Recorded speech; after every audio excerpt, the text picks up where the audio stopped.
Made nearly 2 million years ago, stone tools are the first known technological invention. Since then, we've come a very long way. We use technology every day, and it's become vital in almost everything we do. As the years go on, we get a better glimpse of the amazing technological possibilities that await. However, we're also starting to get a sense of the potential horrors. There's a list of dangerous technologies we're unaware of. But before we get into the video, don't forget to leave a like and subscribe to the channel with notifications turned on so you don't miss any of the new videos we post. The first dangerous technology is spying smart home devices. Becoming more popular over the years, for these devices to respond and be useful as possible, they need to be listening and tracking information about you and your regular habits. Take for example, if you added the Echo to your room as a radio and alarm clock or any other smart device connected to the internet, you also essentially allowed a spy to enter your home. All the information smart devices collect about your habits, such as your viewing history on Netflix,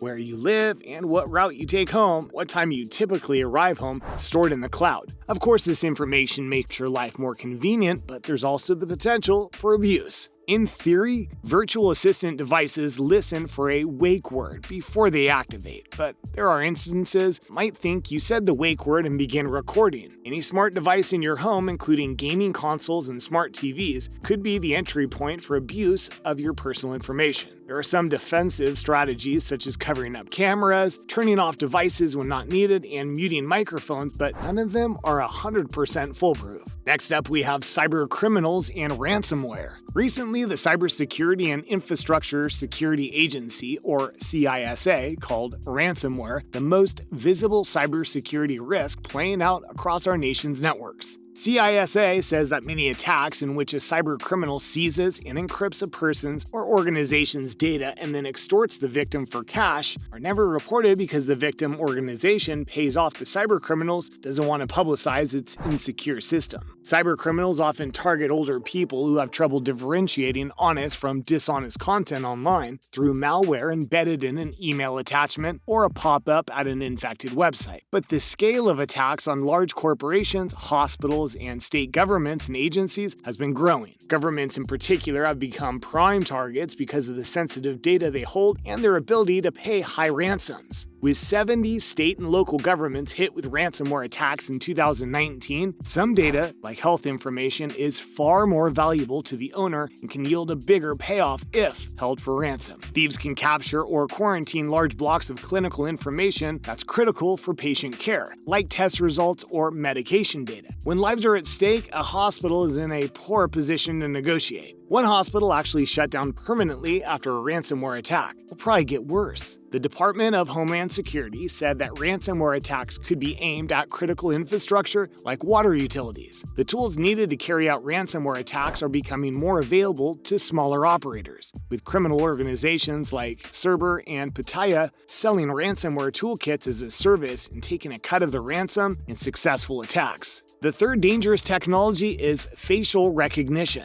There are some incredibly useful applications for facial recognition, but it can just as easily be used for sinister purposes. China stands accused of using facial recognition technology for surveillance and racial profiling. Not only do China's cameras spot jaywalkers, but they have also monitored and controlled some Muslims who live in the country. Russia's cameras scan the streets for people of interest, and there are reports that Israel tracks Palestinians inside the West Bank.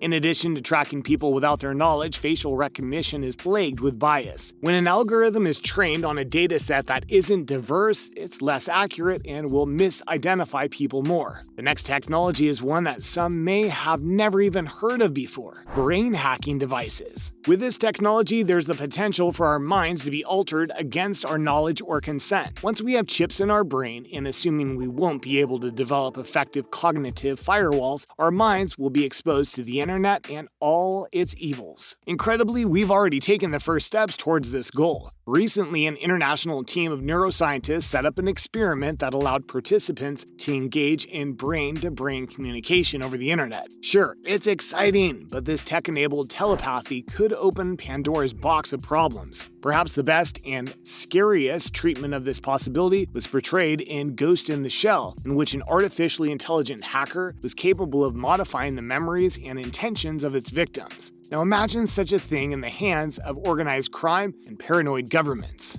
On the topic of minds, another dangerous technology is mind-reading devices. The prospect exists for machines that can read people's thoughts and memories at a distance and without their consent. This likely won't be possible until human brains are more intimately integrated within the web and other communication channels. One year, for example, scientists from the Netherlands used brain scan data and computer algorithms to determine which letters a person was looking at. The breakthrough hinted at the potential for a third party to reconstruct human thoughts at an unprecedented level of detail, including what we see, think, and remember. Such devices, if used all together by some kind of totalitarian regimen or police state, would make life intolerable. It would introduce an Orwellian world in which our thought crimes could actually be enforced. Next up on our list of dangerous technology, we have weaponized nanotechnology. Nothing could end our time here on Earth faster than weaponized or severely botched molecular assembly nanotechnology. It's a threat that stems from two extremely powerful forces: unchecked self-replication and exponential growth. A sufficiently nihilistic government or even individual could engineer microscopic machines that consume our planet's critical resources at a rapid-fire rate while replicating themselves in the process and leaving useless byproducts in their wake. A residue futurists like to call gray goo. Nanotechnology theorist Robert Freitas has brainstormed several possible variations of planet-killing nanotech, including aerovores, aka gray dust,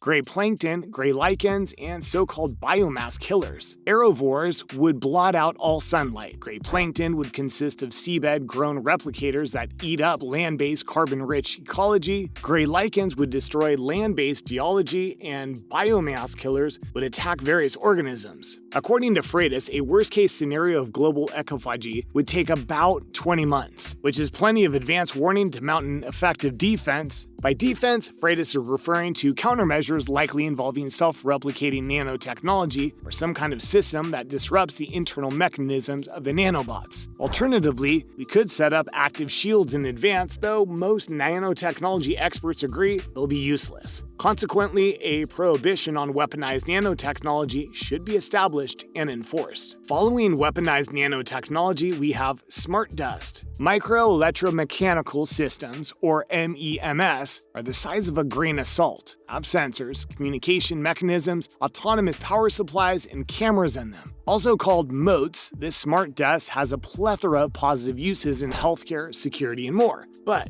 would be frightening to control if used for evil pursuits. While spying on a known enemy with smart dust could fall into the positive column, the invasion of a private citizen's privacy would be just as easy. Up next is drone swarms. The British, Chinese, and United States Armed Forces are testing how interconnected, cooperative drones could be used in military operations. Inspired by a swarm of insects working together, drone swarms could revolutionize future conflicts, whether it be by overwhelming enemy sensors with their numbers or to effectively cover a large area for search and rescue missions. The difference between swarms and how drones are used by the military today is that the swarm could organize itself based on the situation and through interactions with each other to accomplish a goal. While this technology is still in the experimentation stage, the reality of a swarm that is smart enough to coordinate its own behavior is moving closer to reality. Aside from the positive benefits of drone swarms to minimize casualties, at least for the offense, and more efficiently achieve a search and rescue objective, the thought of machines equipped with weapons to kill being able to think for themselves is terrifying. However, despite the negative possibilities, there seems to be little doubt that swarm military technology will eventually be deployed in future conflicts. The ninth and final dangerous technology we have is AI cloning. With the support of artificial intelligence, all that's needed to create a clone of someone's voice is just a snippet of audio. Similarly, AI can take several photos or videos of a person and then create an entirely new cloned video that appears to be an original. It's become quite easy for AI to create an artificial you, and the results are so convincing our brains have trouble differentiating between what's real and what's cloned. Deep fake technology that uses facial mapping, machine learning, and artificial intelligence to create representations representations of real people doing and saying things they never did is now targeting so-called ordinary people. Celebrities used to be more susceptible to being victims of deepfake technology since there was an abundant amount of video and audio of them to use the algorithm. However, technology has advanced to the point that it doesn't require as much raw data to create a convincing fake video. Plus, there are a lot more images and videos of ordinary people from the internet and social media for channels to use. With that said, that's going to be a wrap up for this video. Thanks for watching.